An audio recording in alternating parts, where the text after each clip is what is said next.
मसीहत किस बारे में है? अंगीकार किस बारे में है?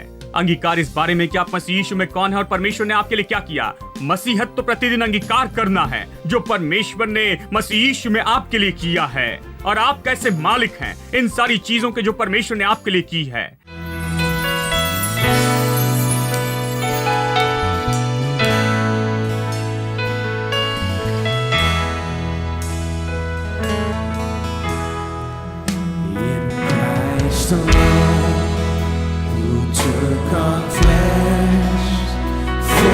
Of God in helpless spare this gift of love and righteousness, scorned by the ones He came to save. Till on that cross, as Jesus died, the wrath of God was satisfied. For every sin on Him was laid, sharing the death of Christ I live.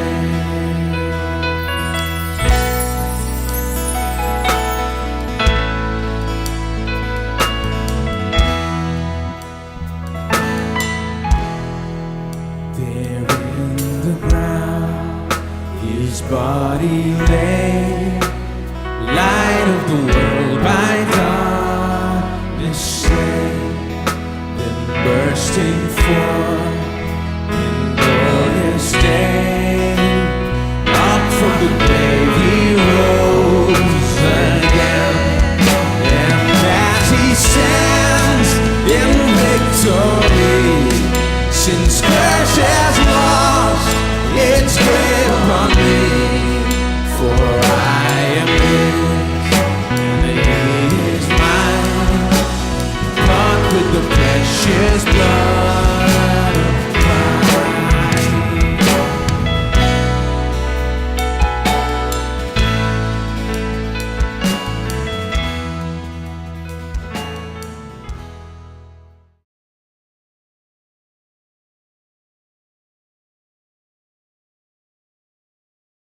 भजन 112 और मैं पढ़ता हूं वचन 6, 7 और 8। वो तो सदा तक अटल रहेगा, धर्मी का स्मरण सदा तक बना रहेगा। वो बुरे समाचार से नहीं डरता, उसका हृदय यहोवा पर भरोसा रखने से स्थिर रहता है। उसका हृदय संभला हुआ है, इसलिए वो न डरेगा, वरन अपने शत्रुओं पर दृष्टि करके संतुष्ट होगा।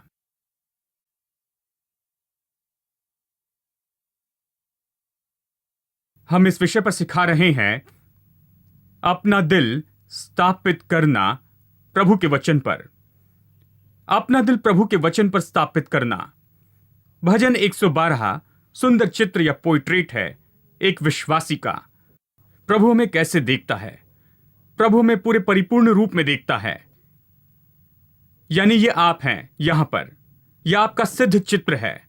शायद आप कहें कि मैं ऐसा नहीं हूं, मेरे जीवन में कई क्षेत्र में कुछ कमियां हैं, मैं इस तरह से नहीं हूं, लेकिन प्रभु आपको ऐसे ही देखता है। ये फिनिश्ड प्रोडक्ट है।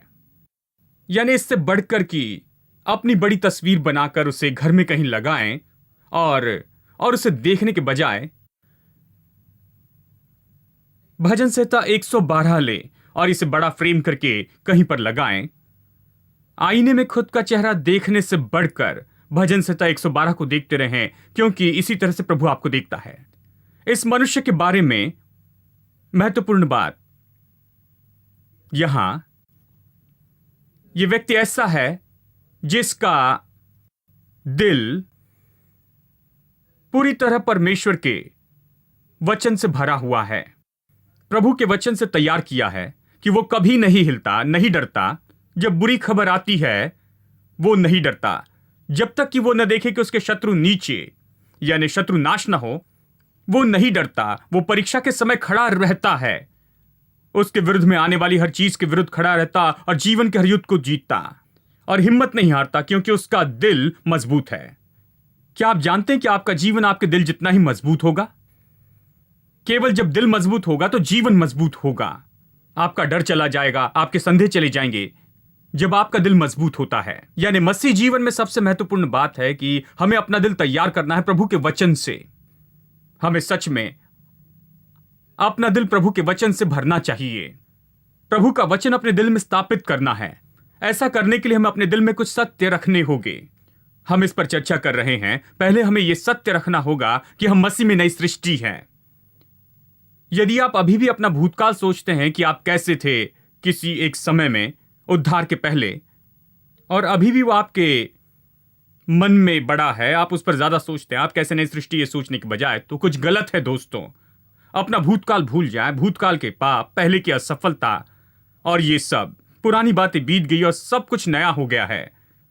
यानी खुद के बारे में नई सृष्टि के रूप में सोचे कि प्रभु ने क्या किया, सोचे और उसके परिणाम में आप क्या हो गए हैं जो प्रभु ने किया उस कारण। दूसरी बात, वो महान आप में रहता है। जो संसार में रहता है उससे भी महान आप में रहता है। आज बहुत से विश्वासी शैतान के बारे में सचेत रहते, यानी जब भी वो आंखें बंद करते हैं तो शैतान देखते हैं और जब भी आंखें खोले तो भी शैतान को ही देखते। हर जगह शैतान, शैतान ही। वो शैतान की सचेतता रखते हैं। प्रभु की सचेतता रखे। जब भी समस्या का सामना करे, मुश्किल का सामना करे, तो तुरंत शैतान के बारे में न सोचे, प्रभु के बारे में सोचे। वो परमेश्वर जो आप में है वो तो शैतान से भी बड़ा है। अवश्य ही शैतान बाहर है, सब ये जानते हैं, लेकिन मुझ में परमेश्वर शैतान से बढ़कर है। तो परमेश्वर की सचेतता क्यों रखूं? मैं प्रभु की सचेतता रखूंगा, क्योंकि जो प्रभु मेरे अंदर है वो तो युद्ध को पहले जीत गया है मेरे द्वारा। उसने पहले शैतान को हराया है। शैतान हारा हुआ है, मैं उस पर गौर नहीं करूंगा। मेरे अंदर एक विजेता रहता है। तीसरी बात, आप मसीह में परमेश्वर की धार्मिकता है। बाइबल यही तो कहती है। पता नहीं विश्वासियों को विचार कहां से मिला कि वो छोटे पापी हैं। शैतान ने किसी तरह से लोगों के दिल में ये छाप लगा दी है कि दिल में ये रवैया आया है कि वो बेचारे गरीब पापी हैं, कीड़े हैं, धूल और कुछ नहीं है, कुछ नहीं है। लेकिन बाइबल कहती है कि आप परमेश्वर की धार्मिकता है। बाइबल आपको धार्मिक कहती है। भजन संहिता 112 पढ़िए, ये यहां इस व्यक्ति को धार्मिक कहती है, केवल धार्मिक कहती है। यानी अभी आप अपने आप को पापी मानते हैं तो आप सच में जीवन में नहीं जीते हैं, विजय में नहीं जीते हैं, विजय जीवन नहीं जीते। आपको खुद को परमेश्वर की धार्मिकता मानना होगा। आप अद्भुत हैं जिसमें यीशु मसीह के लहू के द्वारा योग्यता है कि परमेश्वर के सामने खड़े रह सके। अपनी योग्यता से नहीं, अपनी धार्मिकता से नहीं, लेकिन यीशु मसीह की धार्मिकता से आप खड़े रह सकते हैं पिता परमेश्वर के सामने और मांग कर पा सकते हैं। और आपके लिए सब कुछ संभव होगा क्योंकि आप परमेश्वर के साथ संबंध में हैं। आमीन। अब हम चौथी चीज देख रहे हैं और वो है छुटकारा। हमारे छुटकारे की वास्तविकता हमारे दिल में स्थापित होनी चाहिए कि हम छुटकारा पाए लोग हैं। कुलुस्सियों 1:13 कहता है कि उसमें उसके लहू के द्वारा हमारे पास में छुटकारा है। यह काल बहुत ही महत्वपूर्ण है। यह भूतकाल है। हमारे पास छुटकारा, ऐसा नहीं कि छुटकारा पाएंगे, हमारे पास छुटकारा है। हम छुड़ाए गए हैं। हमें अंधकार के राज्य से निकालकर उसके प्रिय पुत्र के राज्य में लाया गया है। हम उसके क्षेत्र में नहीं, उसके अधिकार में नहीं, उसकी सामर्थ्य में नहीं, हम परमेश्वर के राज्य में हैं। शैतान का हम पर कोई अधिकार नहीं है। हमारे जीवन में उसकी कोई जगह नहीं है। वो हमें कुछ नहीं कर सकता क्योंकि हम उसके राज्य और उसके अधिकार से दूर हैं और उसकी सामर्थ्य से भी, और परमेश्वर के राज्य में हैं। हमें परमेश्वर ने छुड़ाया। लेकिन बहुत से लोग छुटकारा नहीं समझते हैं और छुटकारे को अपने जीवन में वास्तविकता नहीं बनाते हैं क्योंकि वो नहीं जानते कि क्या हुआ, और कई बार वो नहीं समझते कि कैसे उसका आनंद उठाएं जो परमेश्वर ने छुटकारे के द्वारा हमारे लिए किया है। यानी हमें समझना होगा कि छुटकारे के दो पहलू हैं। एक तो छुटकारे का नैतिक पहलू है। नैतिक पहलू तो परमेश्वर ने कर दिया है और पूरा किया। स्वर्ग का नियम लिखा गया है। यह घोषित करता है कि प्रभु ने घोषित किया कि यह इस तरह है। छुटकारा हमारे जीवन में कुछ चीजों को वास्तविक रूप में घोषित करता है। हमारे अधिकार और सौभाग्य दिए गए हैं, घोषित किए गए, और परमेश्वर ने उसकी घोषणा की। परमेश्वर, स्वर्ग के परमेश्वर ने, आकाश और पृथ्वी के कर्ता ने कहा कि यह इस तरह है। यह छुटकारे का नैतिक पहलू है। व्यवहारिक पहलू तो दूसरा पहलू है। व्यवहारिक पहलू का अर्थ है कि हमें क्या करना चाहिए कि हम उसका आनंद उठा सके जो परमेश्वर ने पहले हमारे लिए किया है।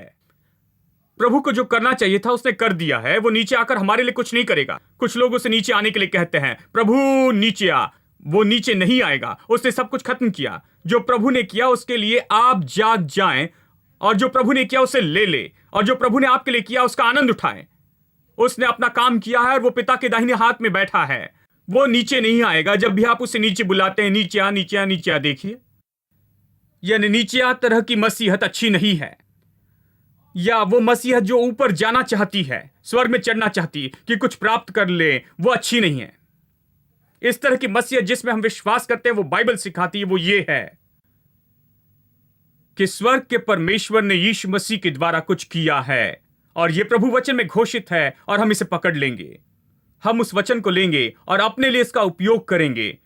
हम इसे कैसे लेते हैं? यानी अंगीकार के द्वारा हम उन चीजों को लेते हैं जो परमेश्वर ने किए हैं। मेरे साथ निकाले प्रकाशित वाक्य अध्याय 12 वचन 11। यह नैतिक और व्यवहारिक पहलू स्पष्ट रूप में बताए गए हैं। प्रकाशित वाक्य 12 वचन 11 यह कहता है, पहला भाग, वे मेमने के लहू के कारण और अपनी गवाही के वचन के कारण उस पर जयवंत हुए। यह बताता है कि कैसे विश्वासी शैतान पर जयवंत हुए। वो उस पर मेमने के लहू से जय पाए अपनी गवाही के वचन से। यहां 3 बातें हैं, मेमने का लहू, वचन और उनकी गवाही। सब लोग कहें मेमने का लहू, प्रभु का वचन और उनकी गवाही। ये तीनों चीजें हैं। एक है मेमने का लहू, यीशु मसीह का लहू, और क्रूस पर क्या हासिल किया गया है, जहां यीशु ने अपना लहू बहाया। ये एक बात है। फिर परमेश्वर का वचन है। प्रभु का वचन हमें बताता है कि लहू ने हमारे लिए क्या हासिल किया है। इसलिए प्रभु का वचन महत्वपूर्ण है।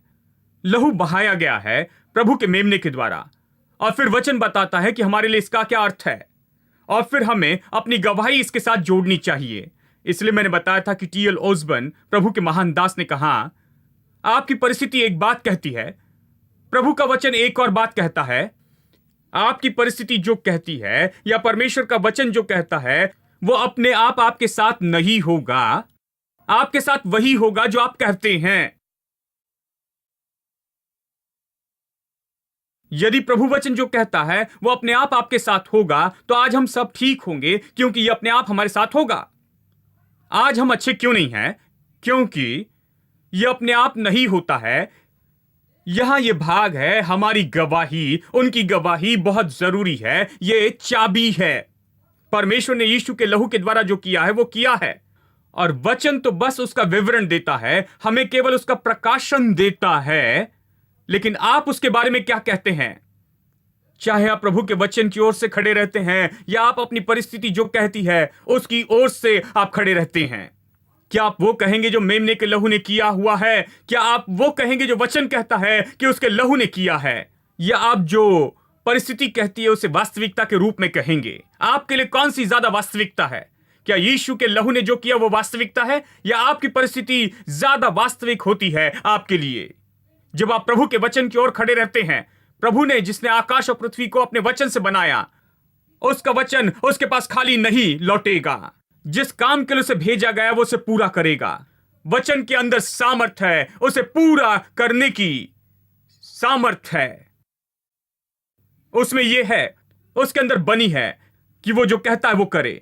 क्या आप उसके साथ खड़े रहेंगे? जब आप प्रभु के वचन में डट कर खड़े रहते हैं और घोषित करें जो प्रभु वचन कहता है, तब आप इसे अपने जीवन में स्थापित करने लगेंगे, और यही वास्तविकता हो जाता है। मेरे साथ निकाले रोमियो अध्याय 10 वचन 9 और 10 कि यदि तो अपने मुंह से यीशु को प्रभु जानकर अंगीकार करे और अपने मन में विश्वास करे कि परमेश्वर ने उसे मुर्दों में से जिलाया, तो निश्चय उद्धार पाएगा। क्योंकि धार्मिकता के लिए मन से विश्वास किया जाता और उद्धार के लिए मुंह से अंगीकार किया जाता है। अब हमने पिछले हफ्ते से देखा था थोड़ा सा, और मैं चाहता हूं कि इस बात पर हम आगे बढ़ते जाएं। मैंने आपको दिखाया था कैसे 2000 साल पहले लहू बहाया गया और हमारे लिए छुटकारा खरीदा गया है। लेकिन यह आपका कब हुआ? केवल तब हुआ जब आपने मुंह से अंगीकार किया और दिल से विश्वास किया। यह अपने आप आपका नहीं हुआ, क्योंकि 2000 साल पहले यह कर दिया गया। आपको इसे सुनना पड़ा, इस पर विश्वास करना पड़ा, इससे अपने मुंह से अंगीकार करना पड़ा और इसे थामना पड़ा। किसी एक खास दिन मैंने इसे पकड़ लिया, जहां मैंने मुंह से अंगीकार किया और अपने दिल से विश्वास किया, तब मैंने उद्धार पाया। इस संसार में बहुत से उद्धार न पाए लोग हैं, तो वो कब उद्धार पाएंगे? प्रभु ने उनके लिए सब तैयार किया है, उद्धार तैयार है, ये उनका है, लेकिन वो उसे कब पाएंगे? वो तब पाएंगे जब सुनेंगे और मुंह से अंगीकार करेंगे और अपने दिल से विश्वास करेंगे कि परमेश्वर ने उसे मुर्दों में से जिलाया, और उस पल ये उनका हो जाएगा। उस पल क्या होता है? उस पल वो उस शैतान को निकालते हैं जो उनके जीवन पर राज्य करता रहा, जो उनके जीवन का स्वामी और प्रभु था, और अपने दिल के सिंहासन पर परमेश्वर को बैठाते हैं। उद्धार तो बस इसी के बारे में है। इसलिए आप यीशु को अपना प्रभु अंगीकार करते हैं। आप क्या कर रहे हैं? आप कहते हैं, मैं मुझ पर से शैतान के राज्य का इनकार करता हूं, मैं प्रभु यीशु मसीह पर विश्वास करता हूं, मैं अपना दिल प्रभु की ओर लेकर आता हूं, और मैं शैतान के सामने झुकने से इनकार करता हूं और यीशु को अपना प्रभु और उद्धारक बनाता हूं। उस पल शैतान आपके जीवन से अधिकार खो देता है और आप अपने दिल में मसीह को विराजमान करते हैं। ठीक है, अब वो सिंहासन पर बैठा है। अब आप क्या करते हैं? अद्भुत, यानी कुछ अद्भुत हुआ है।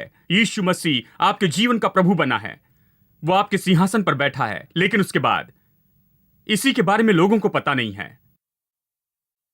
इसी के लिए कई बार चर्च उन्हें इसमें नहीं ला पाता है। उसके बाद आप क्या करते हैं? उसके बाद क्या होता है? बहुत से विश्वासी उसके बाद, हालांकि यीशु सिंहासन पर विराजमान है, वो कभी उसे नहीं उठाते हैं, केवल शैतान को और उसके कामों को उठाते हैं। मैं दिखाऊंगा कैसे।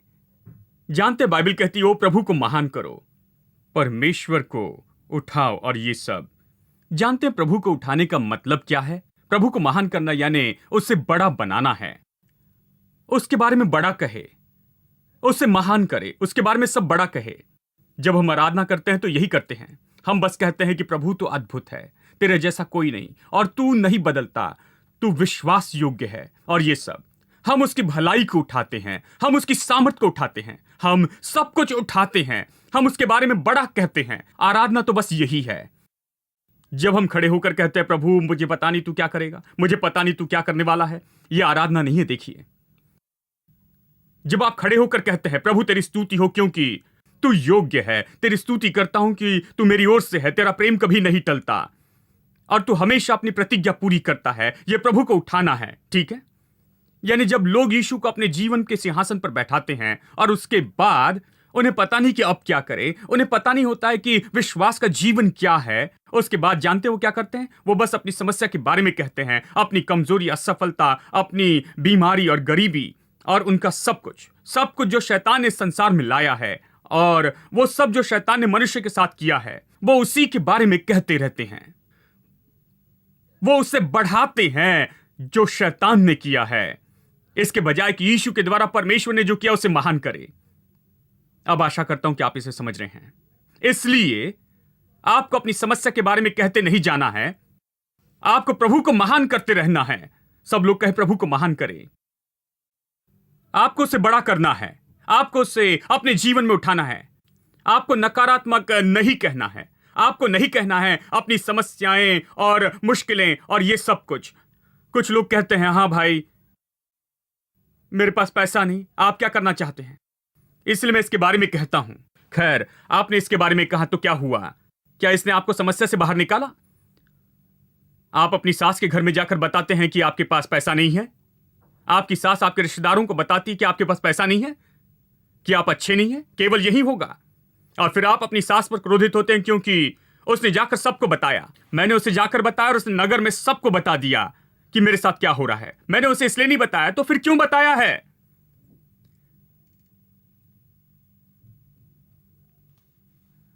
इसलिए जब यीशु जी उठा, उसने पहले स्त्री से कहा, आप बताना। वो जानता था कि खबर सारे नगर में फैल जाएगी। तो आपको क्या करना चाहिए कि ये सारी कहानी बताना बंद कर दें। उसे जाकर बताएं कि प्रभु ने क्या किया है। उसे जाकर प्रभु की प्रतिज्ञाएं बताएं। जाकर उसे बताएं कि प्रभु कितना भला है। उसे जाकर बताएं कि कैसे आपने प्रभु पर विश्वास किया और प्रभु ने आपको नीचे नहीं गिरने दिया। प्रभु भला है। आप कहते रहें ये सारी बातें, तब वो आपके बारे में बुरा नहीं कह सकती है। वो केवल बता सकती है कि परमेश्वर ने क्या किया है। परमेश्वर को महान करें मेरे दोस्तों। आपका विश्वास का अंगीकार बीमारी, कमजोरी का और थकान का, और चाहे जो भी हो।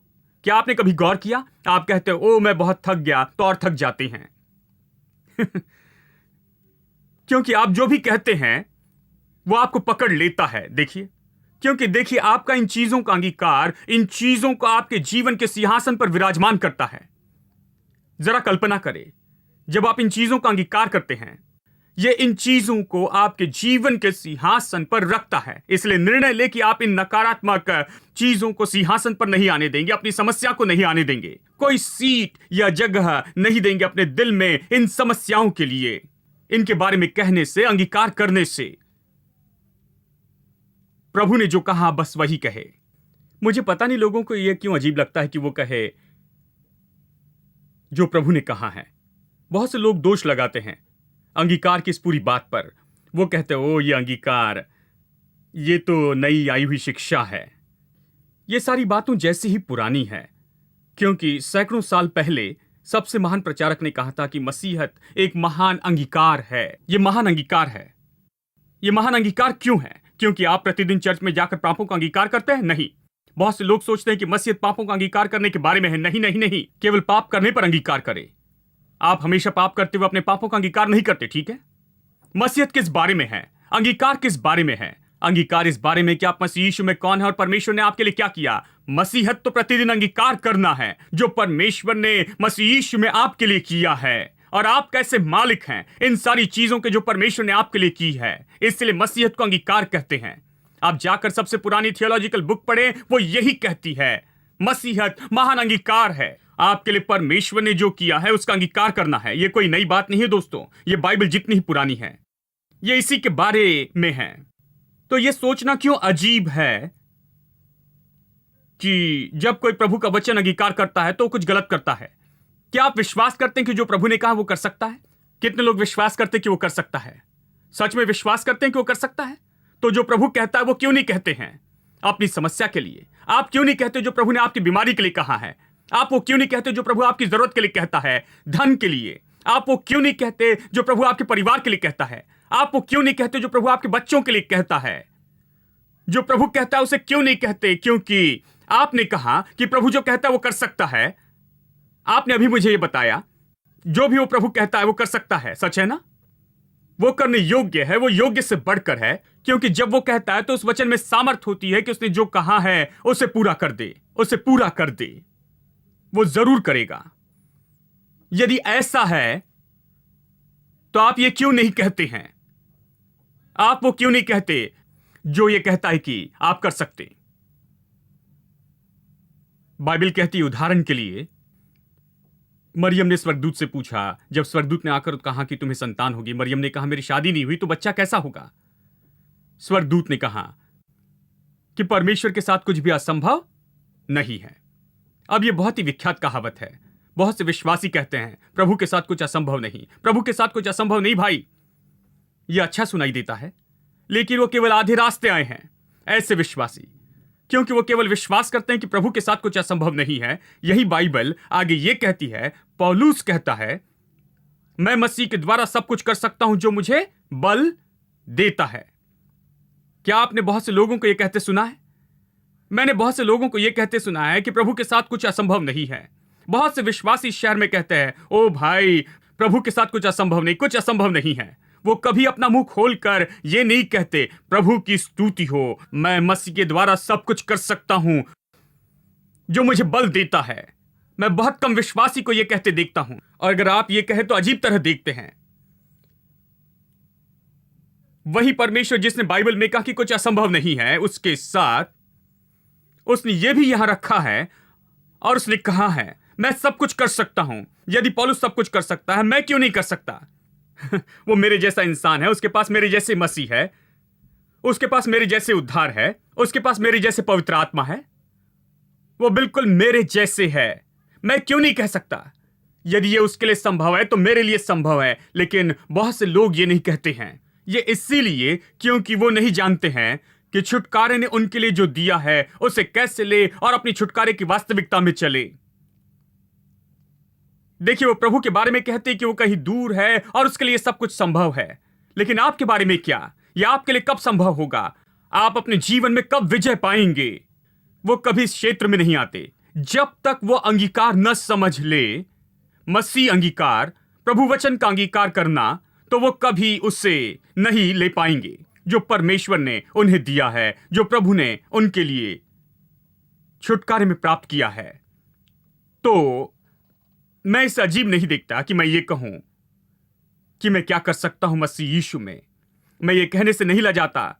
मैं हमेशा कहता हूं कि मसीह यीशु में और उसके द्वारा मैं क्या कर सकता हूं। जब मैं कुछ ज्यादा नहीं कर रहा था, मैं इसे कहता था, मैं मसीह यीशु के द्वारा सब कुछ कर सकता हूं। मैं कुछ ज्यादा नहीं कर रहा था, कुछ भी नहीं, लेकिन मैं ये कहता था, मैं यीशु मसीह के द्वारा सब कुछ कर सकता हूं। मैंने अपना जीवन ऐसे ही शुरू किया। मैं यीशु मसीह के द्वारा सब कुछ कर सकता हूं। मैं सब कुछ कर सकता हूं, सब कुछ कर सकता हूं। मैंने ऐसे ही शुरू किया और ऐसे ही आगे बढ़ता रहूंगा और इसी तरह से मैं अंत तक आगे बढ़ूंगा। जो हंसते हैं वो हंसते रहे मेरे दोस्तों, लेकिन मैं आगे बढ़ूंगा। मैं कहते रहूंगा कि मैं यीशु के द्वारा सब कुछ कर सकता हूं जो मुझे बल देता है। Reaching for the prize, I'm giving everything. I give my life for this, it's what I live for. Nothing will keep me from all that you have for me. You hold my head up high, I live for you. Greater is He that's living in me, He that is in the world. Faith, I can move the mountain, I can do all things through Christ.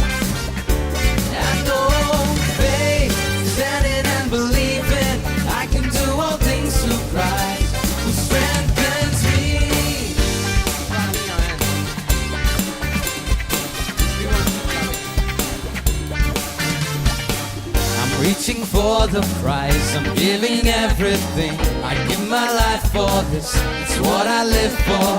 Nothing will keep me from all that you have for me.